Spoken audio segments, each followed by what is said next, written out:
Good afternoon, Bashar. And to you, good day. Long time no speak from my point of view. I do believe it's been 17 years since we spoke. Thank you for being Oh, here. a mere few orbits around your sun. Friend, I'd like to discuss a little bit further the ego issue regarding second-guessing internal dialogues with spirit and the like. Now, over the years, we discussed when we first met, guides and the like, and certain things. How, as time's progressed, these communications do occur, but at some of the times, part of myself kicks in and says, it's not happening, it's not a reality, you're fantasizing, you're making it up, you're playing with yourself. So, I probably should have worded that better. But with regards to that, how can you be, and I know 100% certain is an objective phrase, but how can you be certain that the dialogues you are having internally aren't just made up? For example, about 12 months ago, laying in bed with my partner, etc., and I put out some thoughts to say hello, and it was either you or you in aspect that dialogued with me, and it wasn't a dialogue, it was a dissertation with 4 topics, and I remember the last comment, you will remember this. So I'm articulating that back to you now to establish whether that was you as an individual or whether that was you in aspect through my own consciousness dialoguing with myself. It was your own higher self tapping into our frequency and delivering the information in our flavor. Okay. So in that, then, how can I encourage those interactions by ongoingly? Not needing them to happen. So letting go of the requirement for them to happen. Absolutely. All expectation needs to be let go of so that you can simply allow what needs to be there to be there. Okay. Paradoxically, by needing something to happen, you fill the space in which the thing can actually occur, and thus there's no room for it to occur. Okay. You fill that space with the need for it to happen. No longer having the need for it to happen empties the space, and what needs to happen will happen. So would that then be a corollary? I've been also putting out requests to the audience, as it were, to interact with you in a dream state. I'm still waiting for the circumstances for that to drop. Would that be sort of the similar thing as the actually, what you're waiting to do is remember that it's already happened. Okay, then I'd like to remember that it's occurred. Because then go ahead. Well, I don't. I'm uncertain of how to access that memory in this now. Don't need to. That's sort of going in a circle for me, and I'm uncertain how to address that, because if you're saying that... Why is it so important for you to access that memory? That's another way of asking you why you need it so much. Okay, because the only other time that we've interacted on that level was a hoot, and I enjoyed it. A hoot? And I enjoyed it. Well, I could use other terms, but I'm... All right. But does that mean that other things in your life are not as much of a hoot? Well said, well said. Perhaps when you add more hooting to your own life, you will increase your vibration to the level on which more hooting will take place. Indeed, indeed. All right, I just wanted to cover off on those 2 issues regarding the internal dialogues and how to be able to be certain within yourself that... Well, again, the first step is not to care one way or another whether you have to be so certain.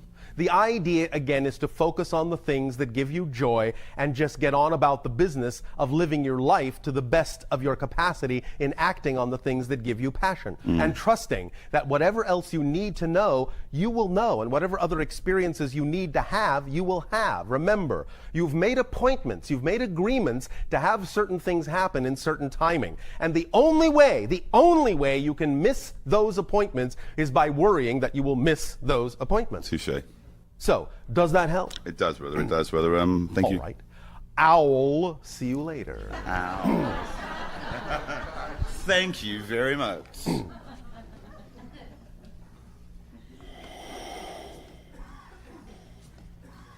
Good day, Bashar. And to you, good day. All the way from New York, just for one day. All the way. All right. About that far on your planet from my perspective. Super excited to be here. Oh, all right. I have a question in regards to ever since I started learning about your teachings, and it became evident to me that we actually can learn so much just by being and paying attention to what's going on around us, because nature, our physical nature itself, is a tremendous teacher. Yes. And I think that's why you're bringing a lot of analogies in our physical lives, same analogy as a scuba diver, for example. Yes. And when you were talking about our ego and our higher self having a conversation, it Yes. came to me evident that we actually doing the same thing Yes. with our children Yes. on a daily basis. Yes. We're creating this bond and this trust that it all comes with love, and we just have to negotiate and create this kind of a trust relationship with our children. Yes. And once they do that, basically I'm looking at my children right now like my ego in that analogy, basically. Once my children start to trust me enough, we create that bond, and that's where... Well, understand that your children actually already trust you implicitly. The idea is that they trusted you enough to be fed whatever it is you telepathically fed them about what you believe to be true. So the idea is to allow yourself and your duty as a parent to be clear that the idea that you love them is already clear. But the ideas of how you express the concept of love may need to be brought into alignment. I'm not saying this is the case. I'm just talking generalities. The idea is that children are completely implicitly trusting of the parent, and they receive whatever they receive from the parent as if it were the perfect symbol or representation of the parent's love. Now, if the parent is sending negative ego belief systems down that avenue toward the child, then the child will start to interpret negative belief system ego structures as a symbol of love, and that will be the only symbol the child will know, and the only symbol the child will themselves be able to express in life until they get a handle on how to bring that back into alignment with symbols that are more positively representative of the underlying current of unconditional love that is always there. Does that make sense? It does. All right. Going further, there's a definition that we talk about a lot, and you were talking about children being older souls that are coming here as the teachers. Yes, especially now in this day and age, many of the children being born on your planet and that have been being born now for about the last 20 years or so are, in a sense, not only a new generation, they are actually a different species. And it is representative of souls that have a lot of experience in many of them, that are cross-connecting to many different experiences in many different parallel realities. And by the genetic alteration that is happening within them as they restructure their embryonic bodies, they are creating a genetic structure that will give rise to a personality structure that will not forget as much of who they are as beings, as whole beings, as spirits. My question was, I'm trying to define for myself, is there such a thing as old soul, if we are eternal beings? Well, it's a euphemism. Old in this context means they have a certain kind of experience they are bringing to the reality they are interacting with. It's not really a measure of time. It's a measure of the degree of certain kinds of experiences and knowledge they are bringing to share with any particular reality they might be interacting with. So they are more experienced in the sense in this particular reality than some other soul. They are more experienced in the kind of knowledge required by this particular reality in order to advance. That's what old soul means. It's not really a measure of time. In the same way that we know many humans sometimes misinterpret the phrase light year and think it's a measurement of time when in fact it's a measurement of distance. I see. You understand? I do. So, old in this sense is simply a euphemism. It doesn't mean old in terms of time. Does that help? Yes. Thank you very much. Thank you, Bashar. Bashar, we have a question from one of our listeners. All right.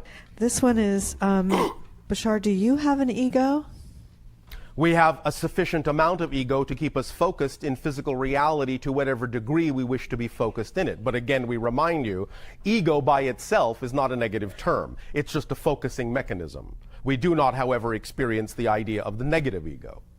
Do you experience the full range of emotions as humans do? We do not experience what you would call the emotions of fear. Sadness? We do not experience that. Anger? We do not experience that. Frustration? We do not experience that. Go on, what else you got? Elation? Absolutely. Do you give yourself a pat on the back when you do a good job?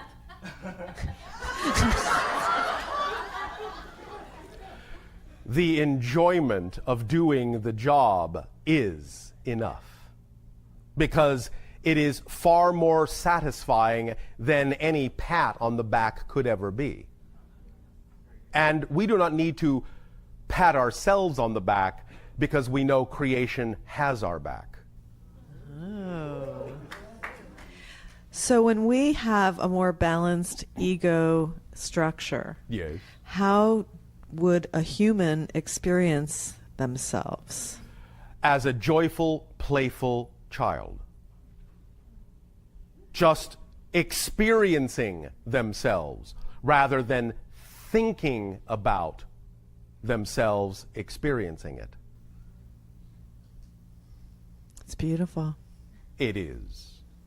Thank you. Thank you. Hey, Bashar. And to you good day. Okay, going on the line of your definition of abundance. Yes. Can you define need?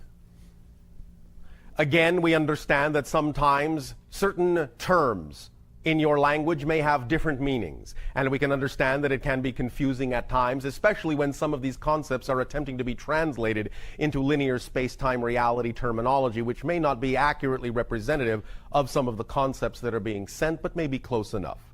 Need in the context of a positive frame of reference is simply that which is necessary for the continued support of a being. Need in the negative sense is that which the ego may think is required, but may in fact only be the idea of a reinforcement of negative attributes or negative beliefs to aggrandize the self and make the self seem more important.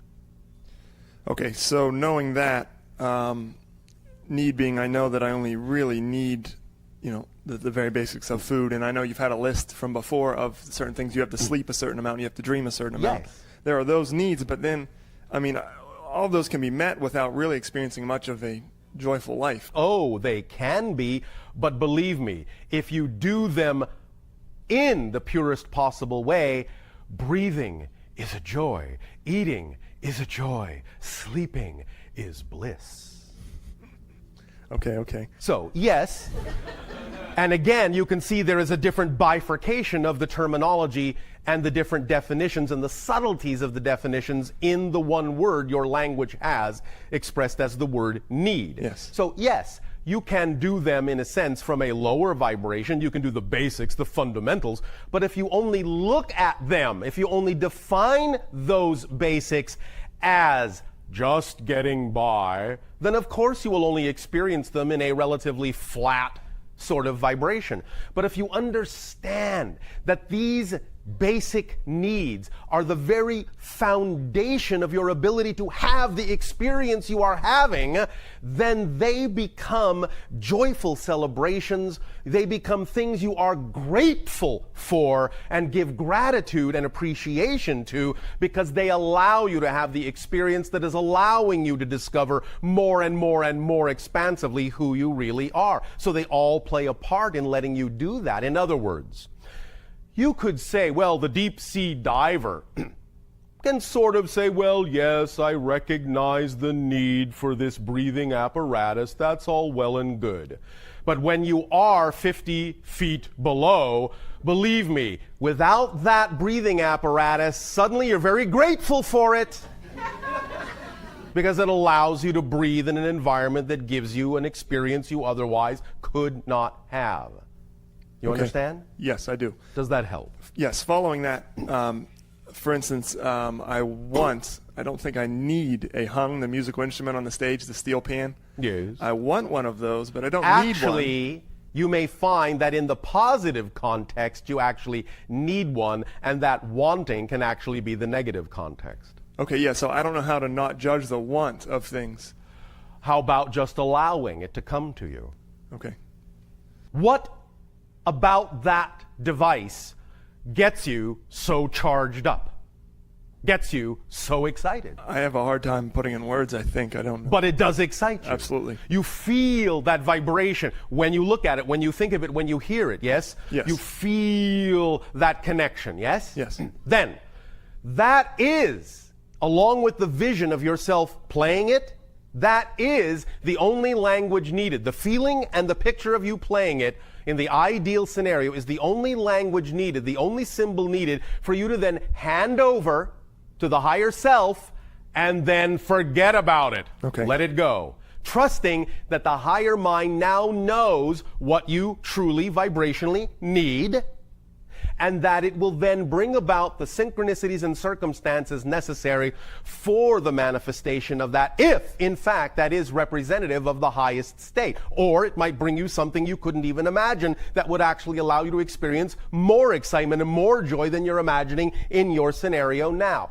Either way, the point is, if you let that go and then continue to simply act at every given moment on whatever option is the most exciting option you have the ability to act on, you will then be trusting by those actions the higher self, and it is leading you. You will trust that it is leading you through those connections, no matter how winding they may seem, no matter how much they may seem to have nothing to do with your original desire. You will trust that because the excitement is there in each of those acts, it is connected, and you will trust that your higher mind is luring you through those excitements to the idea of the manifestation of any symbol that represents your joy and excitement. Did that make sense? Perfect sense, yes.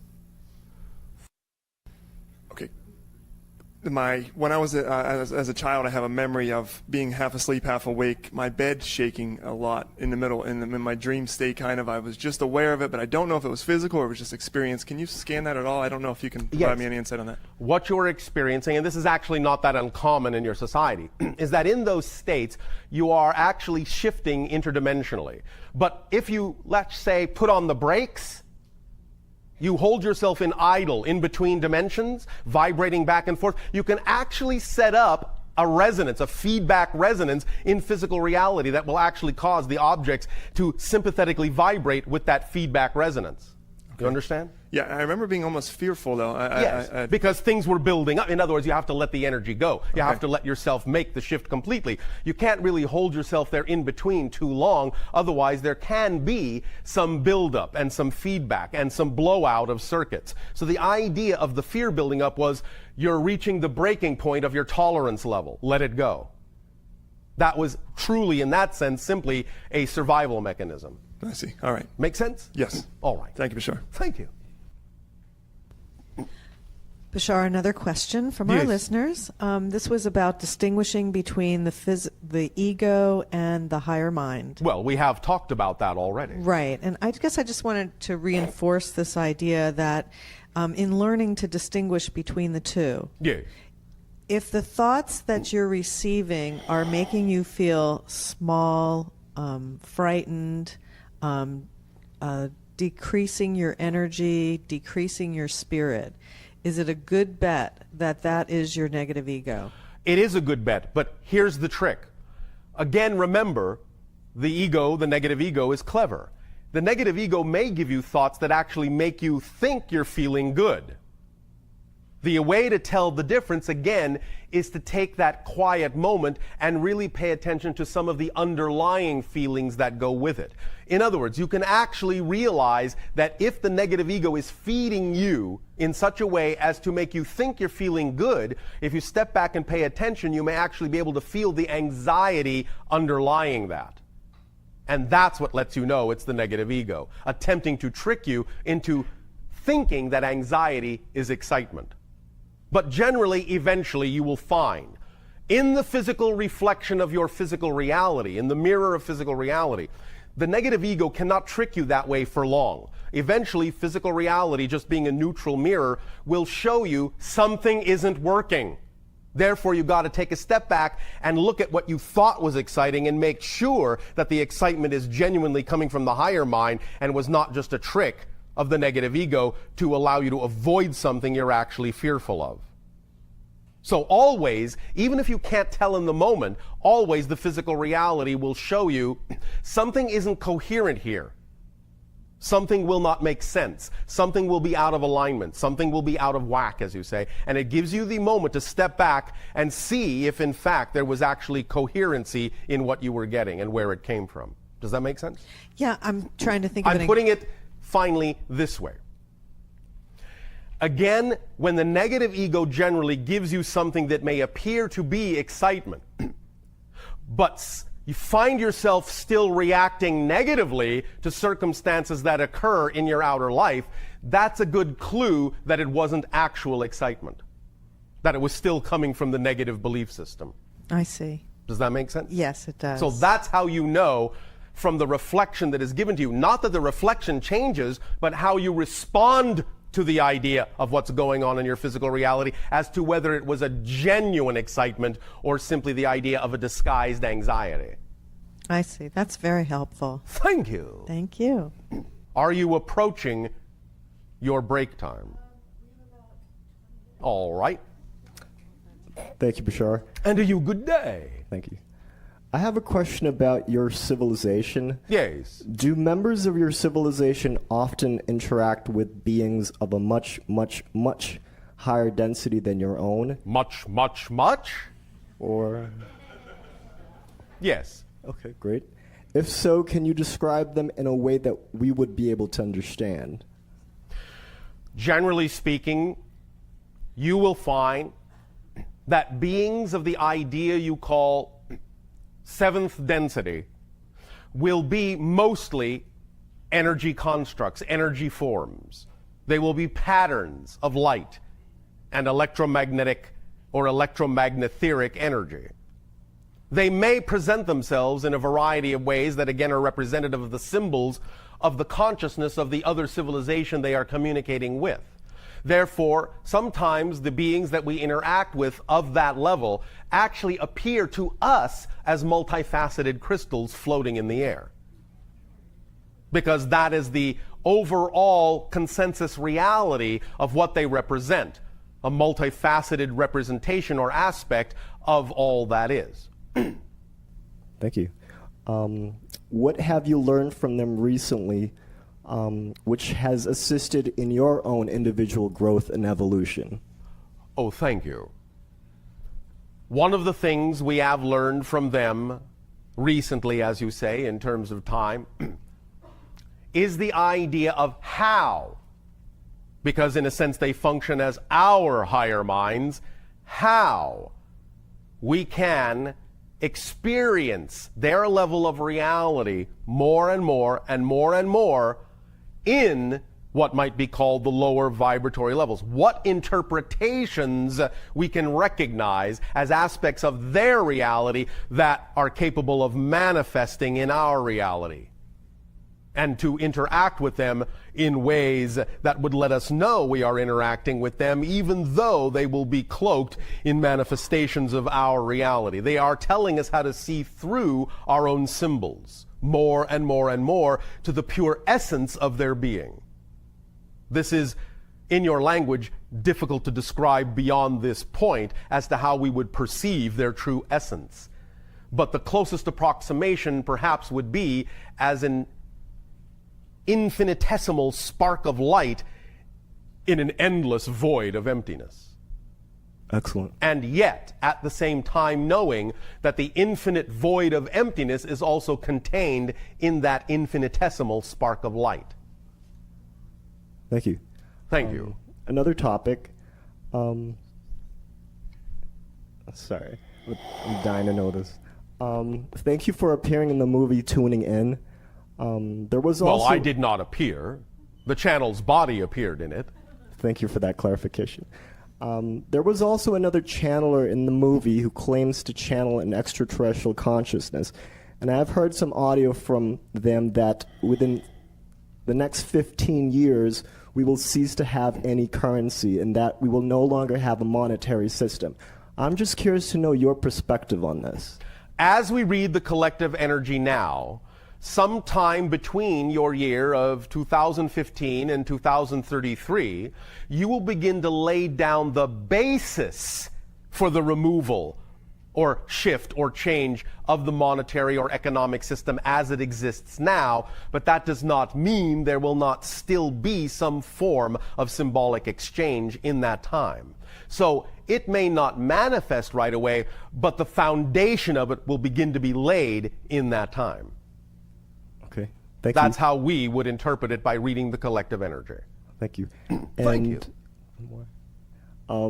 I've heard that there are currently many beings throughout the universe observing and watching us at this time. Yes. I'm just curious as to how they are observing us. Are they seeing through our eyes? Do they just simply have an aerial view? Are they among us and they're just invisible? Or do they observe us like they're watching reality TV?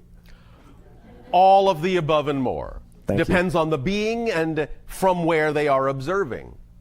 Thank you. Excellent. Remember, some beings observe by actually being among you in the sense of having lives, choosing lives among you. In that sense, you could say, I'm observing you that way, because the channel is my past life, or one of them, in your civilization. Okay. Thank you. So that's an observation. Other beings may be using ships. Other beings may simply be using their consciousness. Other beings may be doing this through different dimensional doorways and gates.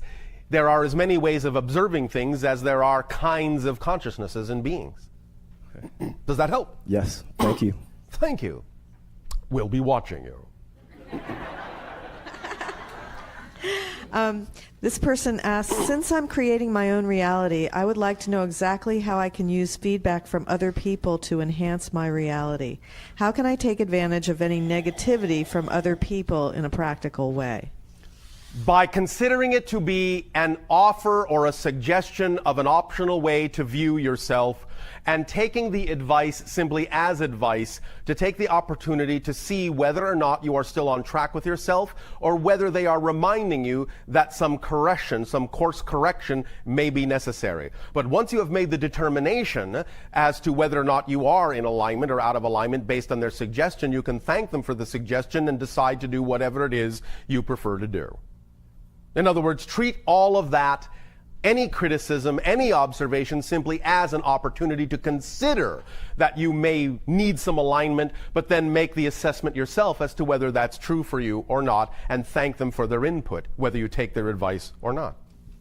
Okay, it sounds like having a strong core. Of course. Because you understand that you would not have attracted them in your reality if it didn't serve a purpose. So whether it serves the purpose of reminding you that you may not be paying attention to something you need to pay attention to, or whether you've attracted them in your reality to reassure yourself that in fact what they're suggesting has nothing to do with you, and that you are steadfast in your assurance of what is your preference, either way, you have still attracted them for a reason. So to use them in that positive light, you will get the best out of it, the most out of it. Okay. And you will then be allowing them to have served you in that way. And you can serve them retroactively by letting them know that their advice, in that sense, was accepted with the loving intention with which it was given, even if they didn't think it was given that way. That will really disarm them. All right? Okay, great. Thank you. Thank you. Hi, Bashar. And you good day. 2 questions. We talk about the ego as if it is a being with consciousness. Well, in a sense it is. Because your personality construct, to some degree, functions somewhat autonomously once it is created. That's why you can actually negotiate with it in some ways as if it were separate, even though it's not. Did that make sense? Well, I just wonder, how does something go from... I guess the even bigger question is the difference between energy and consciousness is as sort of maybe paradoxical to me as the wave and the particle. Yes. So how does something go from not being to being a being with consciousness? You see All what right, I mean? let's use an analogy that we often use, and that is the film or movie analogy that exists on your planet. When you are watching a movie, you believe that the characters on the screen, in a sense, have consciousness. Because, in a sense, an actor has given them a voice.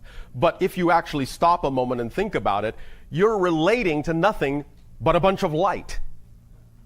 You're relating to an illusion.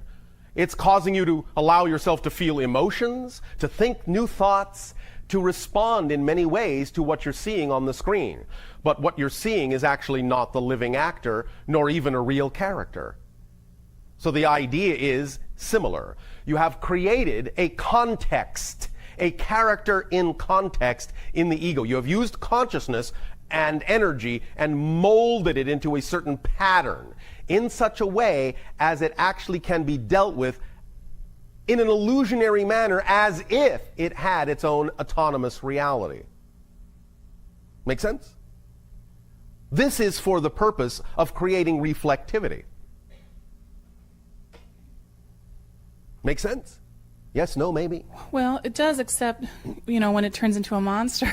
Yes. Well, some of you like going to horror movies. Well, that is a continued part of this question is sometimes I feel extremely angry that Yes. somewhere, someplace, some part of me decided it was acceptable to put me in an experience of distress. Yes. From the higher perspective, it expands consciousness in limitation and teaches Yes. other beings, and it's Yes. oh so good for the rest of the universe. But my moment is misery, Yes. horror, fear, Yes. anger. Yes. And so... I get angry that I've been put in Yes. that position, and I Well, want to know the who put me there. anger in that sense is actually the recognition that you put yourself in that position. The anger is from the fact that you're not taking yourself out of it. Because you were not put in the position, you chose it. The anger comes from not being willing to choose something else. So you can use the anger to find out what the belief is that you have bought into that makes you feel like you should not choose something other than those negative experiences. That's what the anger comes from. You're angry at yourself for not choosing something different. And you can't figure out why you're not choosing something different because you're not in touch with the belief system that makes it seem all right to continue in the way that you have chosen in the first place.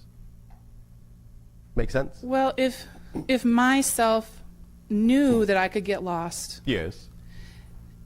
and knew that I might have these terrible experiences and decided to do it anyway, Yes. that, But you see, that from seems that to me like a lack of perspective, love. but from that perspective, it's not terrible. The idea is it understood that you were going to explore certain themes. It didn't in any way, shape, or form insist that you had to experience them in a negative way. That just recognized that that might happen because anytime you walk into a haunted house, things might jump out at you and you might get momentarily scared. At the same time, if you look behind the illusion and understand that they're just special effects, you don't have to be scared. So the higher self knows that you have the capacity to treat these things as illusions and special effects and not have to choose to be scared, even though it knows originally that you could choose to be scared because you walked into a place that has things that can scare you. But the choice is yours as to how you experience the theme. It's not like any part of yourself forced yourself to have experience negative or scary things. It's showing you that you have the power to transform these things, to see through the illusion. And you're only angry because you haven't done it yet. Does that make sense? Well, yeah, I guess it's sometimes hard to understand the layers of the self. And Yes, but that's all right. The point is to not be angry at yourself for not understanding. That's the first step. And then you give yourself a break and say, it's all right that I don't understand. The paradox is it has to be all right for you to be angry. It has to be all right for you to not understand in order to actually let go of the anger and to understand. But you're not all right with that. And so what you're doing is you're devaluing an experience. You're devaluing the idea of dark side as a valid experience. And by devaluing it, you're attempting to push it away. And by attempting to push it away, you recognize it becomes a spring that has nowhere to go except to bounce back, stronger and stronger and stronger. So the idea is you have to accept that negative experiences are part and parcel of at least what's possible and that they are valid as choices. When you validate that the dark side is a valid choice, then you don't have to choose it. The only reason you're having a tough time getting away from it is because you will not accept that polarity is part of existence. Make sense? How do I get to the point where I do accept it? The idea, again, is to recognize that without the dark side, you wouldn't know the light. So the darkness gives you the opportunity to actually see what you prefer. Okay. So you have to validate it as having a reason for existing and not judge it to have no place in reality. You contain dark and light. You contain positive and negative. You contain polarity. You always will. Therefore, you have to accept that part of you is dark and will always be. But you don't have to choose an experience from that side. But the only way to choose an experience only from the positive side is to validate that it's all right if you decide to choose one from the negative side. Once it becomes all right, once the negative side becomes an equally valid choice, then you don't have to choose it. There's no charge on it. There's no onus on it. You're not running away from it. You're letting it live there, but you're not experiencing the effect because you let it be a valid choice. And thus you remove all power from it. You just turn it into a neutral choice. That's all. That's great. Thank you. Thank you. I did your spiral exercise, Yes. the gazing tool, Yes. for a few months. I don't know if I did it properly, but I did have Did you do it your way the best you could? Yes. You did it properly. The experience I had was seeing this 3D persona as a female Yes. dropping aside, Yes. and a different persona becoming available. Yes. So I had a day where the 3D persona went away. Yes. The higher persona took over for maybe a day or 2 days. All right. And then all Was of a it sudden, fun? well, the first day I was extremely angry that I felt I had been lied to about who I was. Now, here's a question for you.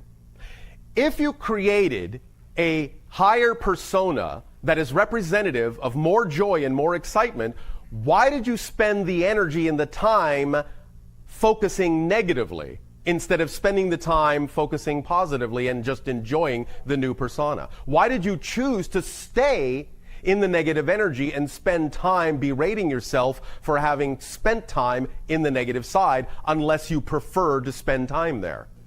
Yeah, I have no idea. Yes, you do. It felt like it just happened. No, it does not. And that's where you're fooling yourself. You just have to be willing to let it be all right to have done that. And that will open up a doorway that will let you understand why you choose to do that. And then you will no longer be angry with yourself. You have to stop being angry with yourself for choosing to be angry, for choosing a negative experience. And then you will allow yourself to find out what the underlying belief mechanism is that gets you to think that that's the thing to choose. And then once you know that, you won't choose it anymore. But you have to start by letting it be all right to have chosen it and not be angry with yourself for having chosen it and not being angry with yourself for being angry. Because you're only heaping more inability to understand why the mechanism is there by choosing to spend time in the negative energy instead of the positive. It doesn't just happen to you, it happens through you. All right? So lighten up on yourself for having created the idea of negative experiences. That's the first step to transforming them. You have to let it be all right to have done so. If you're not all right with it, you never will be all right. All right? Thank you. Thank you.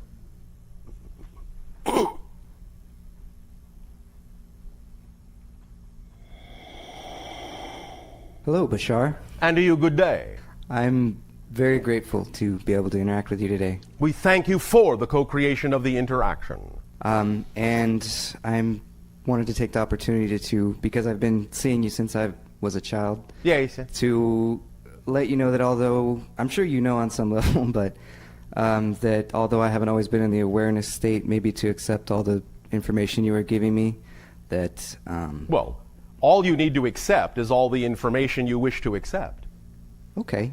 Well, then let me say that through recording equipment and being able to play these things back, I've been able to understand on a deeper level, and I appreciate that. All right. Well, we thank you, and we appreciate your willingness to do that for yourself. Okay, thank you. Because that makes all the difference in the world. Yes. Literally. Thank you. So I wanted to ask you Yes. a question about frequency Frequency and vibration. and vibration. Now, you speak of this often, and for you, you've said that it's a pretty much how you do everything, how you go from place to place in your ships. And yes, we shift frequencies. Yes. Everyone is doing that anyway. Right. We're just conscious of it, and in that sense can direct it in the way that we prefer to. Okay. So my question then is, what is the medium? You refer to vibration. What is it that is actually vibrating or that has frequency? Consciousness. Consciousness. So then would that Consciousness in that sense manifests energy. And in the energy matrix, in the energy medium, there is vibration. It's a self-reflective creation. Consciousness, in that sense, knows itself, and in knowing itself, in reflecting upon itself, in a sense, what is called a Vesica Pisces is created. And in that Vesica Pisces, in that intersection of the reflection of consciousness on itself, is created a different density of consciousness. And that different density of consciousness is what you call energy. And in the energy is the vibration that is representative of the intention of the consciousness reflecting on itself. Okay. Did that make sense in your language? I'm going to have to listen to it on the recording, but yes. All right. Now, as far as I had a question about what we call the harmonic series. Yes. Well, as I understand it, as the fact that as you play one particular frequency or musical note, other intervals to that particular frequency or note will vibrate. What's the word I'm looking for? In harmony with it? Yeah. Yes. Just naturally resonate. Yes. Now, I wonder if you make use of that in any way, or if that has any implications or further use. We do make use of that, but for us it is a relatively automatic function. We don't think about it. It's just part and parcel of what creates the synchronicity in our reality, and we're aware that it does. We're aware of all the harmonic vibrations in our collective energy that are responsible for manifesting certain synchronicities, but for the most part we don't really think about it. We're aware of it, we know it's there, we recognize it, but we don't think about it. Okay, well, kind of like us then, musically. Yes, because when you are listening to a musical piece in that way, you don't really think about it, you just experience it. Right. You experience what it moves within you, and you move with it. Okay. So in that sense, our entire civilization, by simply flowing with those moments and those movements and those harmonics, as we move, we know that we are simply in one gigantic dance. Okay. Make sense? Yeah. Does that help you? Yes, it does. Anything else? Just briefly, if I could ask if there's any information from guides or anything you could bring through, briefly. One moment. Do you have a favorite color? Is it blue? Yes.